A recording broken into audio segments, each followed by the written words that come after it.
Welcome to Let's Play Heroic Forge of Souls. This is your host, Particle Man, and I'm going to be taking you through the new instances that just came out with patch 3.3. Sorry I got these out so late. I wanted to get them out in the first week, but I just didn't have the time, and as it turns out, I wasn't able to get a really solid group for me to tank them with, so I'm dpsing this time on my Elemental Shaman, and the Sidekick, which is usually in my videos, is the Paladin tanking.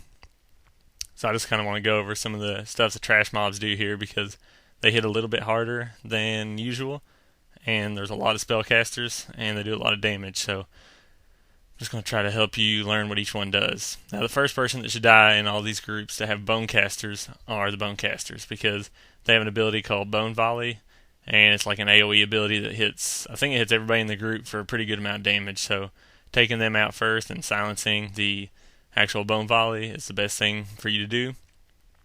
The next ones are the Adepts. They are the healers of the group. They'll cast a spell called Dark Mending, and it heals like 50% health of whoever they're targeting. So they're probably going to be your second that you want to kill. Another thing on the Bonecasters you want to remember is they have an ability called like Bone Armor or something like that, and I think it only lasts for like 4 or 5 seconds. If you see it get cast, move away from them because as soon as it ends or is broken, it shatters, doing a lot of damage to melee. So if you're a rogue or someone with not a lot of hit points, you can die really quick on that. In this little area, you have a shadow guy you can see floating around here that's actually coming over to hit me.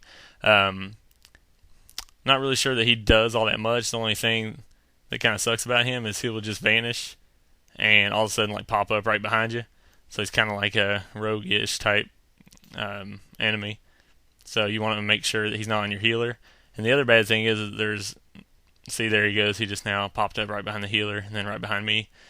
The bad thing is about this, there's not a whole lot of line of sight here, and all these guys are casters. So if you're a ranged DPS with a silence like a mage or a shaman, I mean, I probably should have been doing it too, but it was only the second time that I DPS'd on my shaman here. You probably want to go ahead and silence everybody so that you can get them to collapse on the tank in the middle, because it's kind of a pain, as you can see, trying to tank them with, you basically have to range tank them. So you just have to, if you're pally tanking, you should just keep on using your, every 10 seconds or 6 seconds, you should keep using your Hand of Righteous to pull them on you. Alright, these two guys, for casters, suck real bad because they have a magical reflection that they put on they put on themselves, and what that's going to do is in the next 4 spells, it's going to reflect back at the caster. And so, as you can see, I'm just about to kill myself because I forgot about that, and there I go, almost dying. But pretty much they only last for about 8 seconds, I think, 8 to 10 seconds. So just go ahead and don't even chance it. I mean, you might as well stop DPSing because all you're going to do is hurt yourself. You're not actually helping anybody. I mean, I guess you could say you're getting rid of the charges, but they're going to be gone probably before you can get rid of them anyway. And it does a lot of damage to you that I'm sure the healer doesn't want you to take. Now in this group, it's another group with the Bonecaster, the Adept, and then there's 2 other guys that are just like regular shadow casters or something like that. They're not a big deal. You can always kill them last. But always go Bonecaster, Adept, and then whoever the other 2 guys are. It's probably going to be your best bet. And on this one, I think you can use line of sight a little bit, but they're all kind of bunched up anyway, so it's a little bit easier. This next pool is kind of a pain in the butt because in this next room right here across this bridge, there's 5 guys, and they're all those casters again. So you either let your tank run in and try to gather them all up, but see, they're still not going to collapse on them. You're still going to have 1 or 2 casters that are just at range. So just keep on taunting them. As you can see there, the Bone Volley went off, and it hit everybody. There's also little skulls, and you might have seen these little purple skulls floating really close to where we're running. And what they do is they just blow up on you and do about 8,000 damage. You can kill them, but you only get about 3 seconds to actually kill them. So it's almost not even worth it unless everybody's targeting them. So pretty much in between pulls here, you're going to end up just taking damage. I mean, you're just going to kind of have to deal with it. Just heal through it because killing them isn't even really an option. unless everybody targets them at once. Okay, I think we got 2 more pulls maybe, and then the boss. This is just another one with the casters.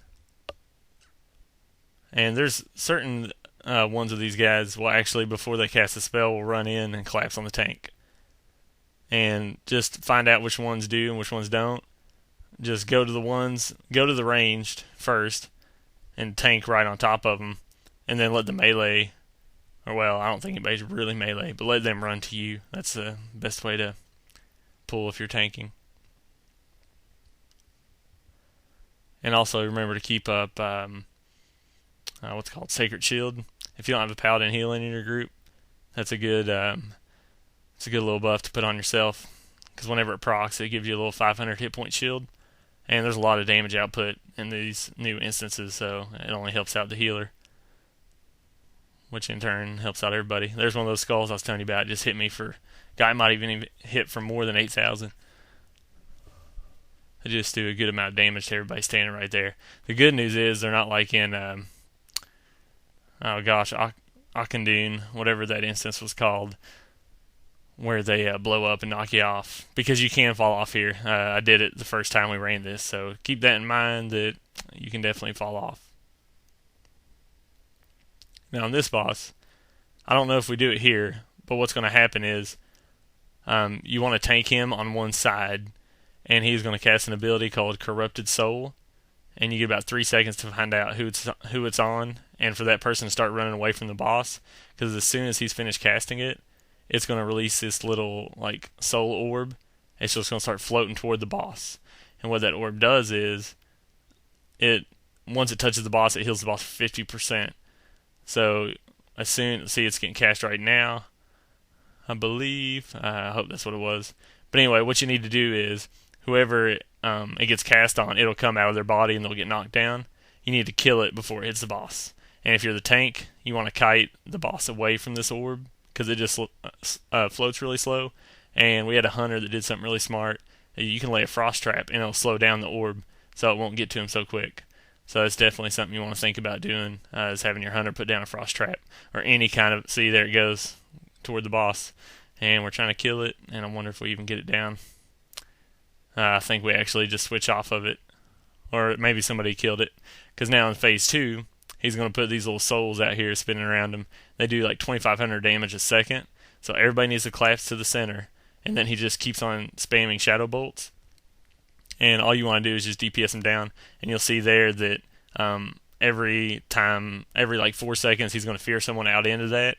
So if you're the healer, make sure you're watching who's getting feared and just start blowing them up with heals, because the tank's not going to take that much damage in this part. So you don't really need to worry about him like a ton. It's more important to keep your DPS alive.